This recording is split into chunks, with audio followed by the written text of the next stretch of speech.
Hey everyone, welcome back. Ready for another deep dive.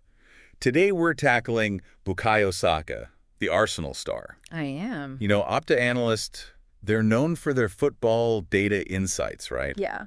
They recently put out this article, bold claim. Saka's on course to be an all-time Premier League great. Okay. So we're going to put that claim to the test today. What do you think? Yeah, Opta's known for good analysis, so I'm definitely curious to see what they have to say. Yeah, me too.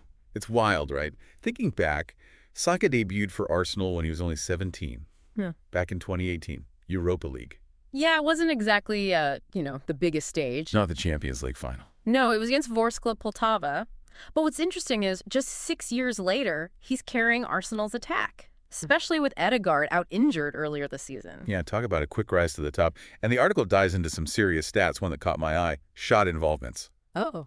Opta says Saka leads the league in this. For those of us not fluent in football analytics, break that down a bit.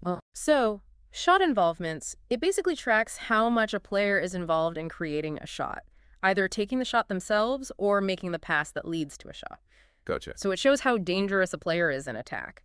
And being top of the league in this stat, well, it means Saka's not just a scorer or a playmaker, he's a threat all over that final third. Makes sense. But to really see his impact, we need to look past basic stats like goals and assists, right? Absolutely. The article also points out how well he does in advanced metrics, like expected assists, XA, and expected goals, or XG. I know we've talked XG before, but a quick refresher would be great. Sure. Basically, XG looks at a ton of factors: shot location, the angle, what kind of assist it was, all that. And it calculates how likely that shot is to go in. Right. So high XG means a really good scoring chance. What's interesting about Saka is he takes a lot of shots, but his XG per 90 minutes is still one of the best in the league. Oh. So he's not just shooting for the sake of it. He's consistently getting into those dangerous positions where a goal is more likely. So he's not just a volume shooter, he's picking his spots. Impressive. Yeah. The article also talked about how good Saka is one-on-one against defenders. Yeah, he's really effective in those situations. He's got the speed, the dribbling, the vision. He can either blow past a defender or set up a teammate. Defenders hate going up against him. Sounds like a nightmare to mark. And the article said something about him being even more dangerous when he has space to run with the ball. What did they mean by that? They were talking about carries. It's when a player gets the ball and runs with it, moving the attack forward. Saka, actually, he leads the league in carries that end in a shot or a chance created. So he's dangerous in tight spaces and when he's got room to run. Amazing how he impacts the game in so many ways. But see if he's really on track to be an all-time great. We need to compare him to the legends, right? Exactly, and that's where Opta gets really interesting. They focus on a key milestone, 100 goal involvements. 100 goal involvements, wow. So goals plus assists. Yeah, exactly, and Saka's almost there. Wow. How does that stack up against other Premier League greats? Well, if he hits 100 this season, he'd be only the 4th youngest ever to do it. Really? Yeah. Only Michael Owen, Wayne Rooney, and Robbie Fowler got there younger. Those are massive names in English football. To be mentioned alongside them this early in his career, that's incredible. Speaks to his potential for sure. Yeah. But what about total career goal involvements? Shearer's record, that's legendary. Oh, absolutely. Shearer's record is the benchmark. But what's fascinating is, on his current path, Saka is actually ahead of Lampard at the same age in terms of goal involvements. It's early days, of course, but this kind of output, it's not common at all. So he's got a shot at the record books. That's wild. But stats aren't everything, right? Right. We got to look at the bigger picture. Impact on the team, trophies won, those moments that make football history. We need to dig into all that to really judge Saka's potential for greatness. Yeah. Being a legend is more than just numbers.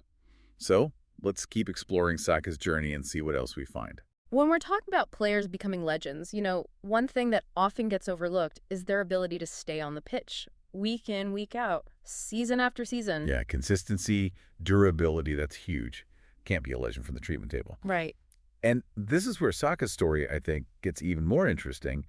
The article talks about how durable he is, hardly ever misses games. He even set a club record, consecutive Premier League appearances. He did, yeah. It really shows his fitness, his resilience, especially given how physically demanding the Premier League is.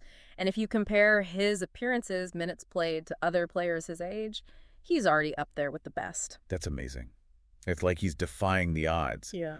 But could there be a downside to playing so much so young? It's a valid point. His stamina's incredible now, but there's always that risk of burnout or maybe more injuries later in his career if he's not managed well. Right. The article brought that up to question whether his body can really handle this constant strain in the long run. So are there any examples of this happening before? Young players, lots of minutes early on, and then they struggle later. Oh, yeah. We've seen players who were relied on heavily in their early 20s and then had injury problems or just didn't perform as well later on. But then there are others who managed to stay fit and keep playing at a high level for years, even after racking up all those minutes early in their careers. Sounds like there's no easy answer then. Depends on the player, how they train, how their workload's managed. Exactly. It's a tricky balance for Arsenal's coaches. They need to develop his talent, help him reach his potential, but also protect him from pushing too hard too soon. Makes you wonder if there's like a sweet spot Mm. where a player can push themselves but not wreck their chances for the long term. That's the big question, isn't it? We can't predict the future, but we can see how Arsenal handles Saka in the next few years. Will they go for short-term wins or try to build him up sustainably for the long haul? Those are the decisions that could really shape his legacy. But let's not forget the other side of durability. Avoiding injuries from opponents. The article mentioned Saka gets targeted a lot by defenders. Oh, yeah. He's one of the most fouled players in the league since Arteta took over as manager. It's unavoidable, really. When you're as skillful and dangerous as Saka, you're going to attract some rough challenges. It's kind of ironic, right? The better he is at creating chances, the more likely he is to get fouled by those trying to stop him. But all that physicality's got to take a toll. Definitely. And it's something Arsenal's medical team needs to stay on top of, make sure he gets the right treatment, enough recovery time, and that they're not pushing him back too quickly. So it's another layer to that balancing act. Push him too hard, he gets injured. Protect him too much, he might not reach his potential. Crazy how much goes into managing a player at this level. Absolutely. But let's not lose sight of what we've seen so far. Saka's stats are amazing. His style of play is dynamic, effective, he's always available, and he can handle the physical side of the Premier League. It all points to a really special player. Okay, I gotta ask. Do you think Saka can break Shearer's all-time goal involvement record? That's a big one. And while it's impossible to say for sure, I wouldn't rule it out. His trajectory is incredible. Playing for a top club, he's showing maturity beyond his years. But like we said, there are so many factors that could come into play. Injuries, dips in form, even tactical changes in the game. So it's exciting to think about him breaking records, but we need to appreciate the journey and realize there will be obstacles along the way. Exactly. And I think that's the key takeaway for our listeners. You're watching a potential Premier League great in the making. Enjoy every step of this journey because it's going to be a thrilling ride. It really does make you appreciate that a player's legacy is so much more than just the numbers. It's about their resilience, adapting to challenges, and navigating the complexities of this demanding sport. Couldn't have said it better myself. Now, going back to what makes a player a true Premier League legend. You know, we always hear about players leaving their mark on the game. And I think that's where trophies, those iconic moments, that overall impact on the sport, that's where it comes in. It's true. Stats only tell part of the story. But those unforgettable moments, the contributions to a team's success, those are the things people remember. Those are what make a legend. Yeah, exactly. It's about going beyond the numbers, inspiring teammates, lifting a club to a new level, those moments of brilliance that capture the fans' imagination. And speaking of moments, I read that Saka's about to reach another milestone. He's on track to be the fourth youngest player to hit 100 goal involvements in the Premier League. That's right. And it really shows how consistent he is, how much impact he has, even at his age. Oh. Only Michael Owen, Wayne Rooney, Robbie Fowler, they got there quicker. Huge names to be compared to. But what really sets a player apart? Is it individual brilliance, or is it about leading a team to victory? It's a good question. Of course, individual talent matters, but football's a team sport. A true legend usually combines that individual brilliance with the ability to inspire the players around them. They become a catalyst for the whole team's success. So it's not just about Saka's own stats.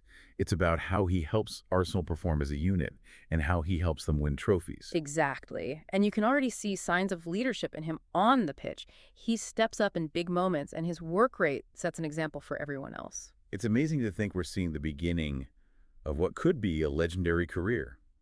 And as we've talked about today, there's so much more to his story than just the numbers. It's about his durability, resilience, leadership, and the potential to inspire a whole generation of players. It really is, and that's what makes it so exciting to watch him develop. We get to see this young player, incredibly talented, facing the challenges and enjoying the triumphs of this demanding sport. It's a privilege to witness a potential legend in the making. Well said. Bukayo Saka, the Arsenal star, with the potential to become a Premier League icon. We'll definitely be keeping an eye on him as his career progresses. Absolutely. And for everyone listening, pay attention to Saka's development. He's a player who really embodies the excitement and potential of this beautiful game. Thanks for joining us for this deep dive into the world of Bukayo Saka. We'll see you next time for another fascinating exploration.